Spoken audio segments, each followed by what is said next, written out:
Beautiful we do. I mean, it was another, I hate to say this, every time that I press start, we end up venting about a production episode, the production meeting. And how was the production meeting?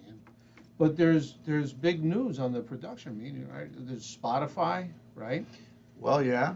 Yeah, You we know? have 17 episodes of The Jersey Alchemist on Spotify. Wow, wow. We got today our 70th episode 7-0? went up on YouTube, Wow. and we got about 17 episodes on Rumble, and we're on TikTok, and we're on Amazon Music, and now we're going for Apple Music. That's in the works today. Wow. Wow, that's big. And of course, we're on Facebook. So yeah, look, it's fun, but beyond the shits and giggles, this makes a fabulous podcast to listen to at night in your home, or when you're in the car on a long drive, even on a short drive. And but of course, my favorite is just watching. I like watching podcasts in general, not just the audio. I like the audio visual aspects Absolutely. of the podcast world. And of course, there's a purpose to this podcast, and the purpose is to nudge humanity closer to the light, because we are at the precipice. We are at the junction of the dark and the light, and I don't think I need to explain to you. If I do, you got your head up your ass that evil dark forces that have been controlling humanity for thousands of years are in their final throes. And it's dark. And it's just like that ending scene of a good old horror movie where the demon or the monster is mortally wounded, and now it's more dangerous than ever. And it's thrashing and slashing and gnarling and Wow. it's doing all of those things because it knows that the end is near. So to the New World Order evil pigs of this planet, you are about to be buried forever. You're not going to be buried alive, you're going to be buried dead. And then the world of the living God will prevail, and peace will be set free on this planet. There'll be no more wars, there'll be no more starvation, cancer, sickness, pandemics, none of that shit that these assholes have contrived for us. None of that stuff. So, we will bring humanity closer and closer to bringing heaven here on earth, right? Kingdom of God here on earth as it is in heaven. And I believe that that's our purpose. That is not everyone's purpose, people. Some people are bloodsuckers, literally and metaphorically, but literally they're out there. You've probably heard about that. And other people are just energy vampires. They'll put their hooks into you, and they'll twist their intent and suck the life juice out of you. Well, Let's do our countdown. Don't John. let them steal your soul. Let's do the countdown. Yeah, because I like that. How about darkness and about people sucking the energy out of you. Oh yeah. I mean, it's so easy. So we'll do our yes. countdown and, Oh, and yes. your now infamous introduction, which Yeah. the people love through Do the it. comments that we're reading, and now a countdown. 5, Good. 4, 3, 2, 1. Welcome back, friends. Welcome to another episode of The Jersey Alchemist. I'm your host, Dr. John Gerard Gallucci. And I'm Philip D'Angelo. Amen, brother. And I want to make a special shout out to one of my mentors. Yes. Okay. One of my mentors. Now, most of you have heard of channelers. You've seen channelers on the internet.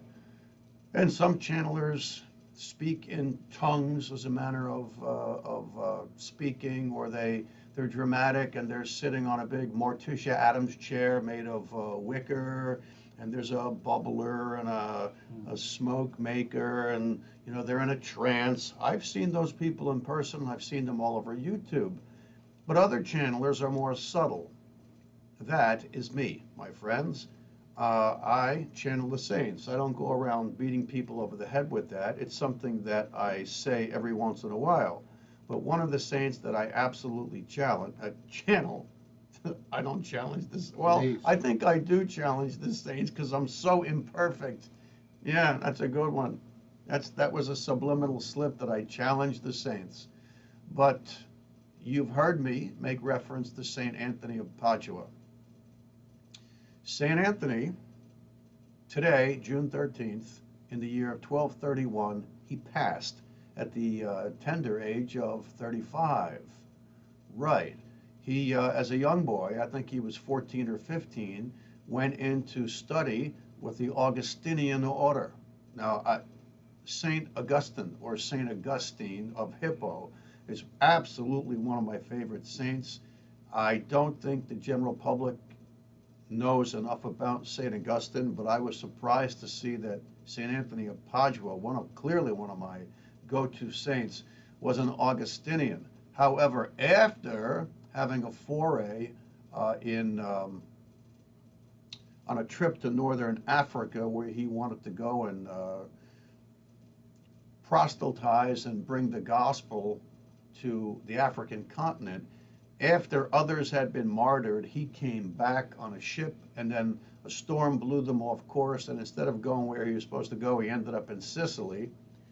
And from there, came back, and one way or another decided it was his time to become a Franciscan. And it's still unclear to me as to whether St. Francis of Assisi and St. Anthony of Padua actually face-to-face met, but they lived and walked and talked on this planet, and they overlapped each other. Right. So that remains to be seen. I don't know if that happened. Maybe it did, maybe it didn't. But suffice it to say, St. Anthony of Padua, my God, he has never, ever, ever, ever let me down, ever. I go to St. Anthony for anything. And today, after having a humdinger of a nightmare, I woke up and I literally evoked his name. I said, Holy Lord. I said, St. Anthony of Padua, please. I says, give me some guidance today. I need your guidance. And I picked up my cell phone, and the first notification I got was, today is the feast day of St. Anthony of Padua. And I was like, wow, okay, I'm on it. So that's it. My shout out is to St. Anthony of Padua, and St. Anthony, of course, was born in Lisbon, Portugal. And so he was Portuguese. A lot of his ministry was carried out in Italy, so the Italians kind of adopted him. But anyway, that's all I wanted to say. Well, John, we gravitate to different people and different, persons in our life, Yeah. whether we know them or not know them. What made you gravitate to St. Anthony of Padua?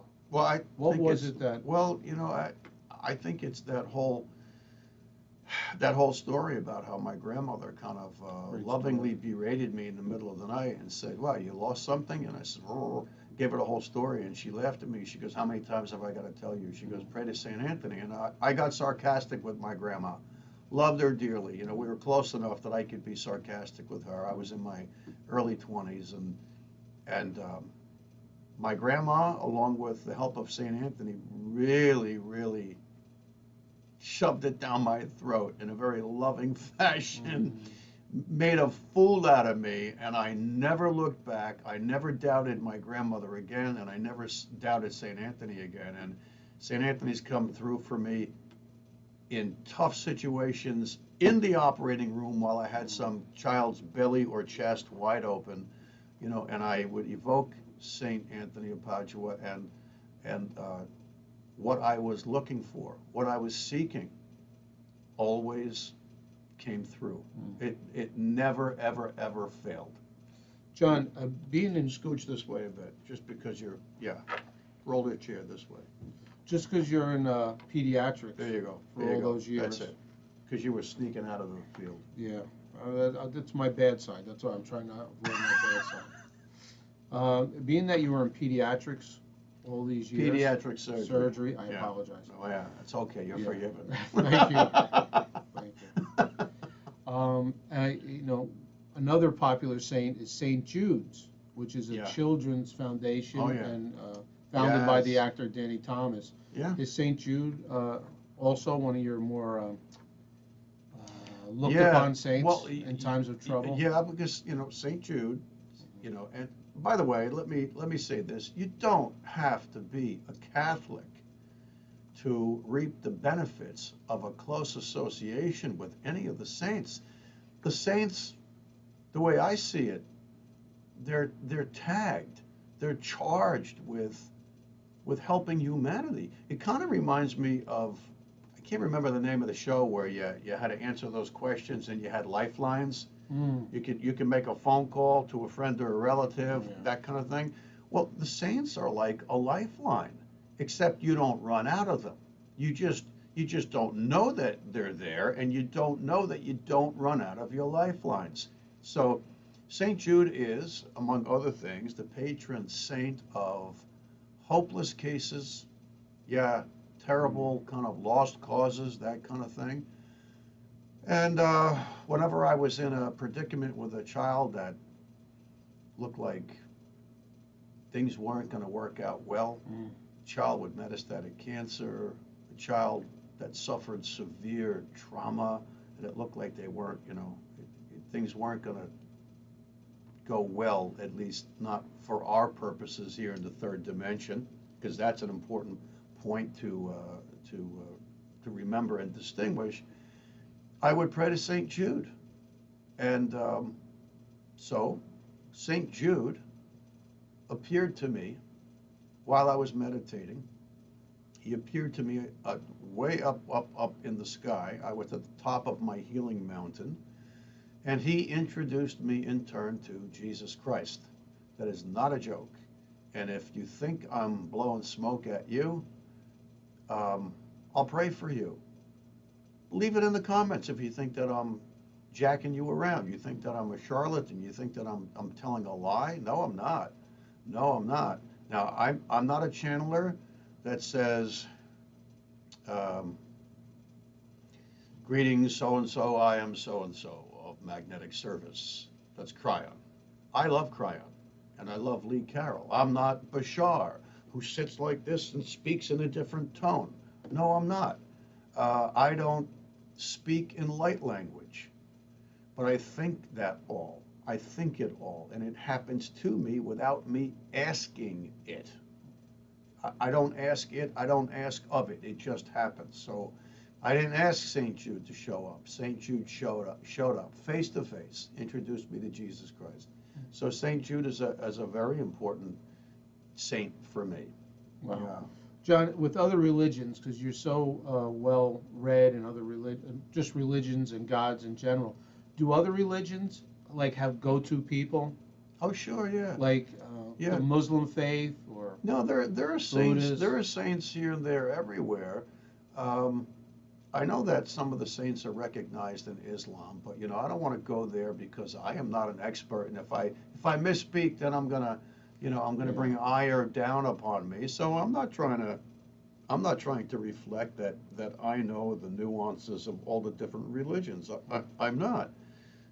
Pure Buddhists are, in a sense, atheistic in that they're not monotheist, they're not polytheist. A polytheist is a religion who believes that there are many, many, many, many gods. That's Hinduism.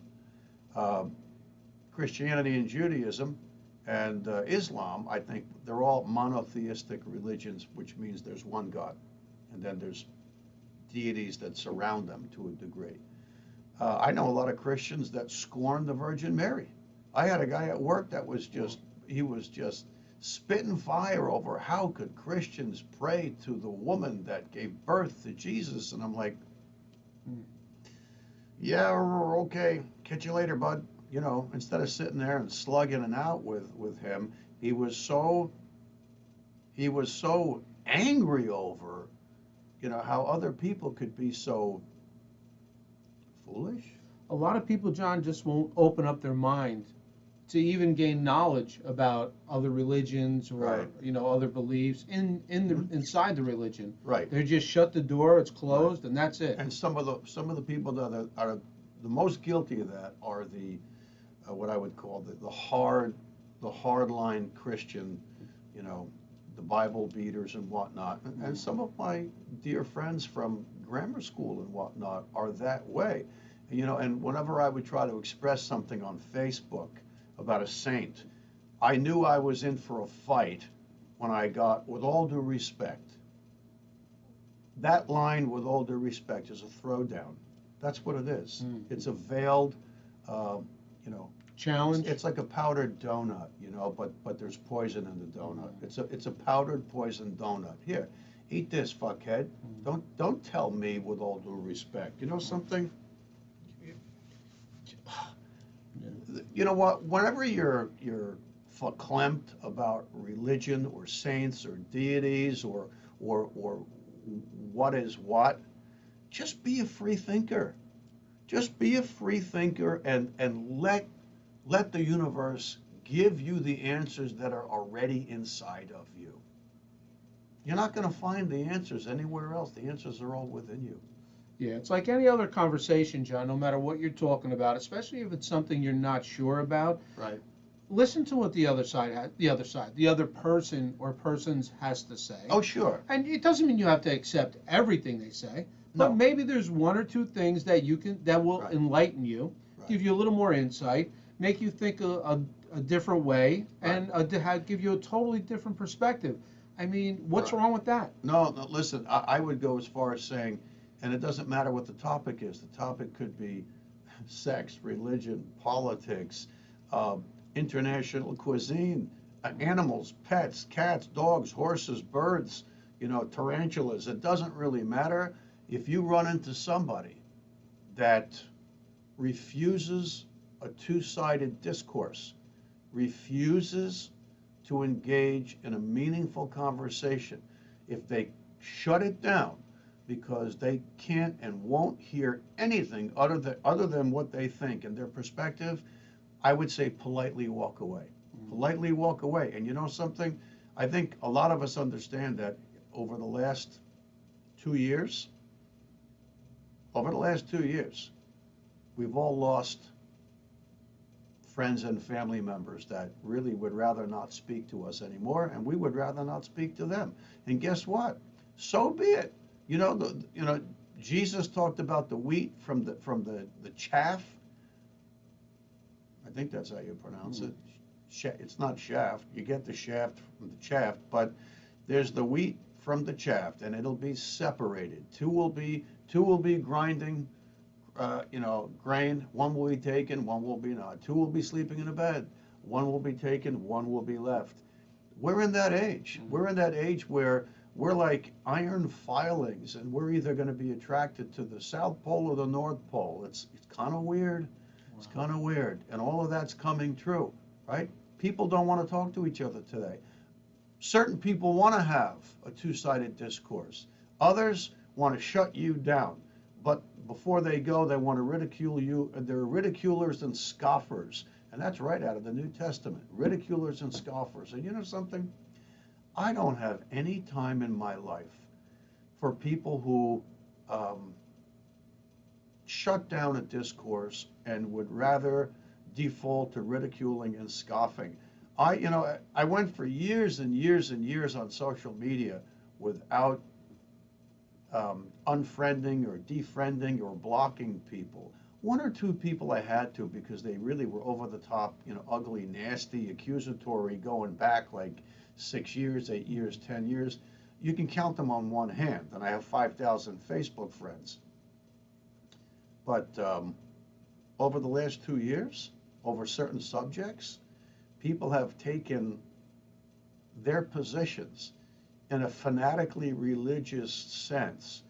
And I don't have any time for people who have that mentality. I just don't. To me, John, people that don't want to debate, I love a good debate. There's nothing wrong with two people having friendly conversation. Right. You accept their point of view. Yeah.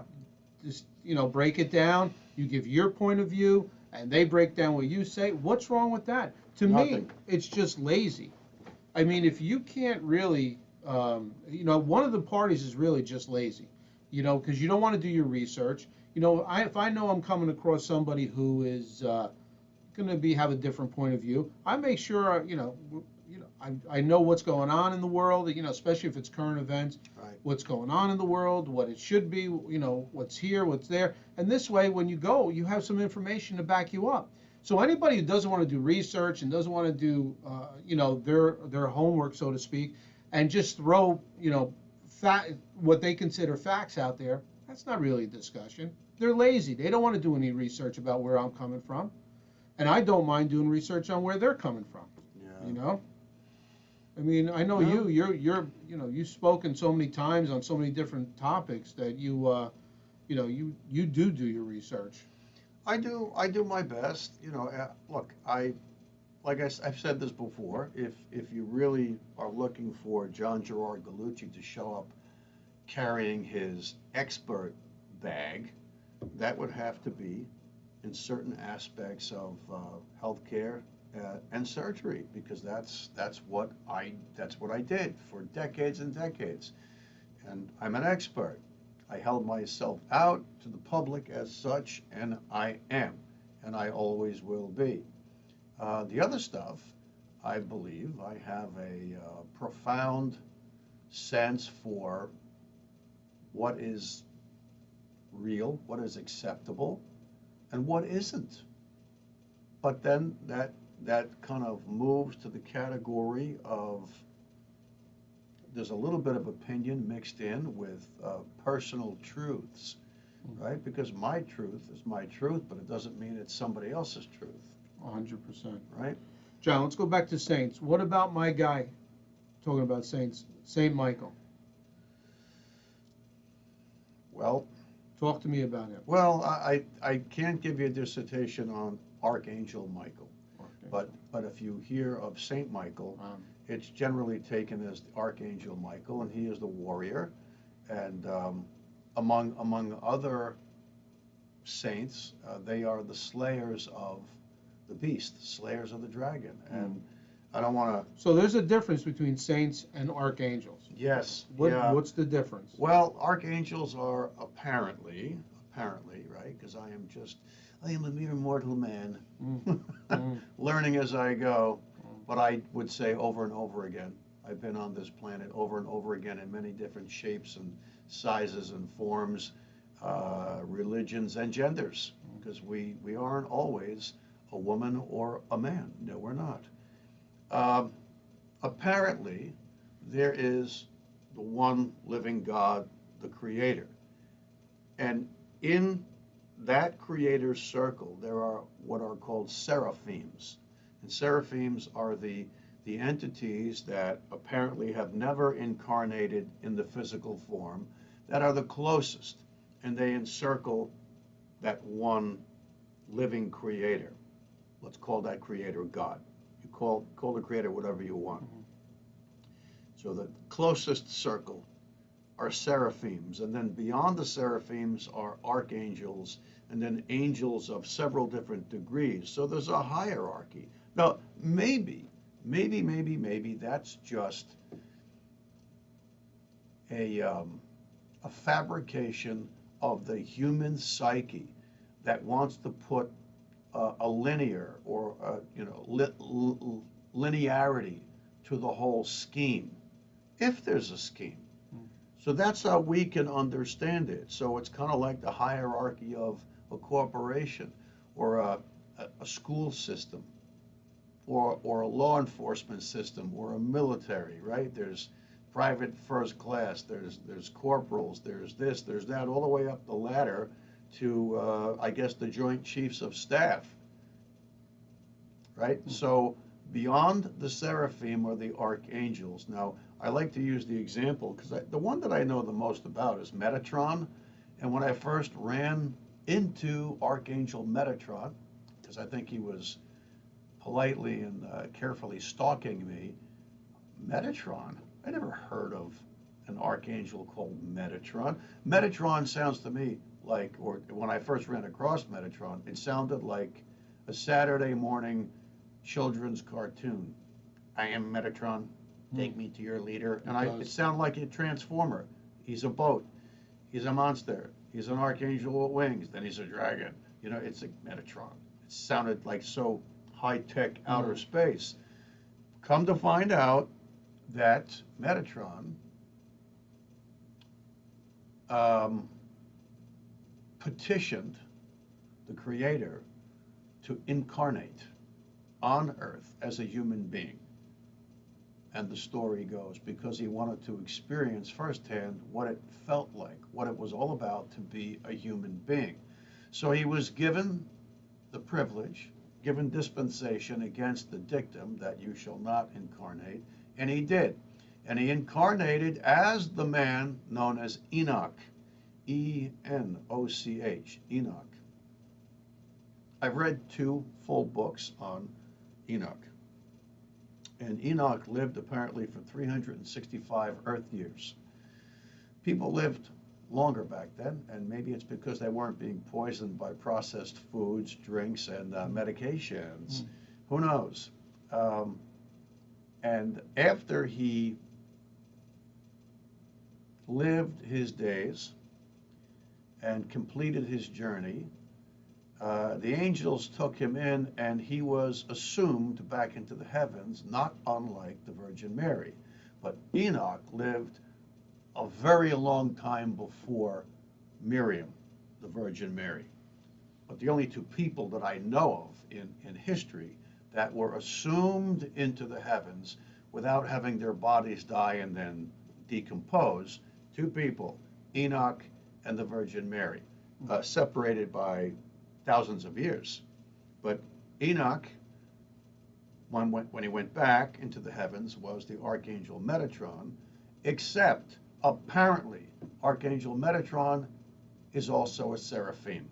So this is an entity that is about as close to the one living God creator that you can get without actually being the central loving living creator. Wow. That's so amazing. So saints really. Yeah, he showed up in my room one night. Wow. Yeah. How'd that go? It was amazing. It went great. You said he stalked you. Yeah. So to speak. Yeah. That's I think I said politely and lovingly. Yes, lovingly you did. Well, because entities that are not, well, first of all, if a human was stalking you, they could scare you, no matter how big and tough you are. I'm sure that somebody could scare one of the top. I'm sure somebody could scare Deontay Wilder and the Gypsy King. Tyson Fury. Somebody could scare them, right? But if you're a non-human, you're very likely to scare the bejesus out of a human being if you just showed up. Even if you showed up, with wings and a lovely, who knows, a sweet kissy face, Some harp music in the Yeah, background. right. Yeah, you can still scare the dickens out of somebody. Absolutely. So saints really walk this earth. You mean still? Well, Yes, they do. To become a saint, it's Right. usually somebody that was human and helped so many people, went above and beyond that they became sainted, if that's the right word. I think it's canonized. I'm not Canonized. sure. Yes. But apparently, St. Anthony of Padua, when he died on June 13th in the year 1231, he had produced so many miracles in his short lifespan of 35 years that I believe it was the reigning pope, and I'm not sure who that was, that declared him a saint the day after he died. Now that doesn't happen.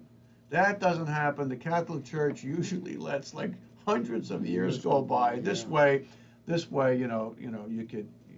There's no one to ask and say, hey, wait a minute, I don't believe that happened. This way, nobody's around. It kind of reminds me of the government or big pharma when they say, oh, well, we'll release the data on such and such a medication in 75 years.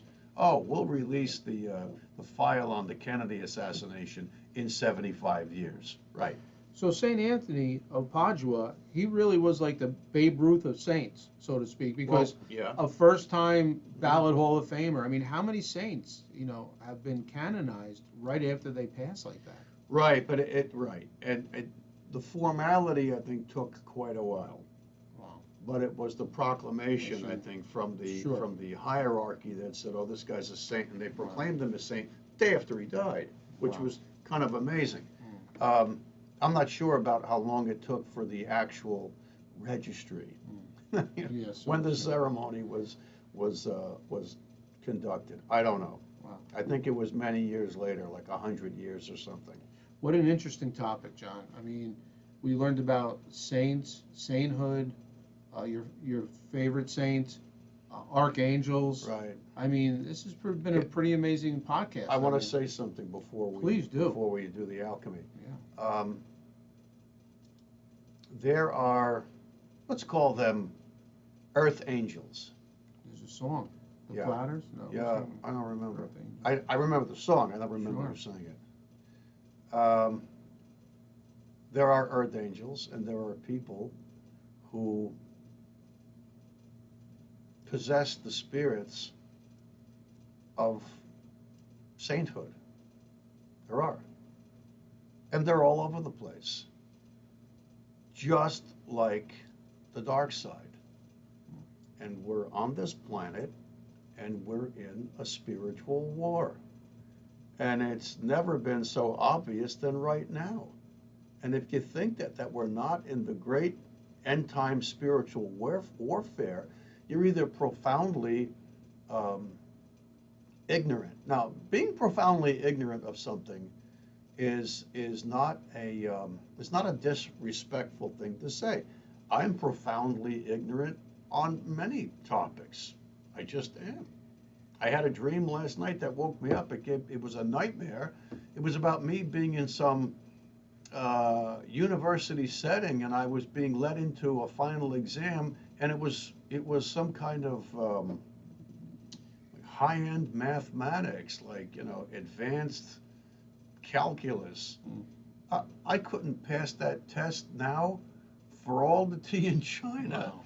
But I was led from one classroom to the next because I kept failing to have the prerequisites with me. Don't you have your calculator, Mr. Gallucci? No. Somebody comes up and takes me down the hall and takes me to another classroom. And you know what? It was so real, and it was actually terrifying for me.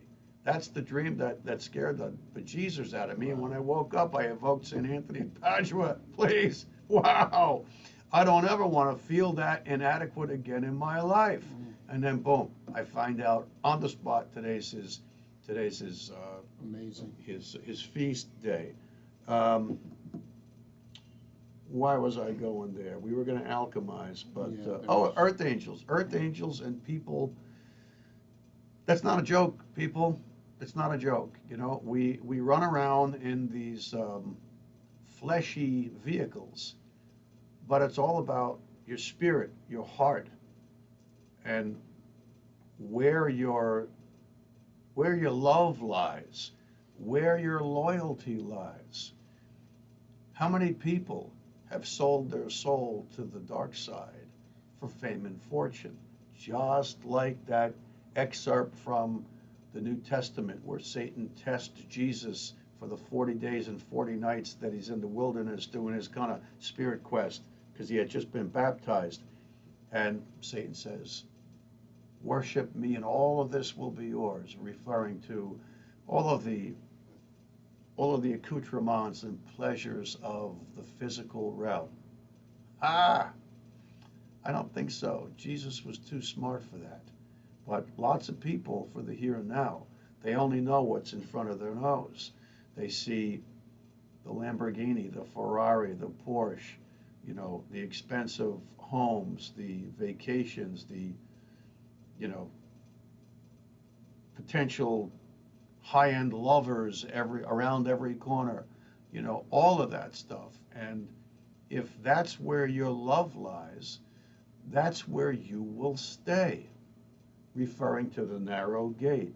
So angels and saints and earth angels and earth saints are saints that are here, there, and everywhere. But when you evoke the saints, you're telling the Creator, you're telling the universe, I seek not the wide gate that leads to death and perdition. I seek the narrow gate. So please, please, people, understand something when we talk about saints and the angels. Seek ye where your love lies, and your love should be lying in getting as close to you can to the Creator as possible. You have lifelines that are available to you every second of every day, and they never run out, like on that game show where you have 3 lifelines or 5 lifelines. The lifelines are the deities that seem to be inextricably tagged to you, charged with you. That's not a joke. So start reading up on some of the saints. There's easily over 1,000 saints. Some of my favorite saints, without dissing others, would be St. Francis of Assisi, St. Augustine of Hippo. Wow, was he prolific and what a writer.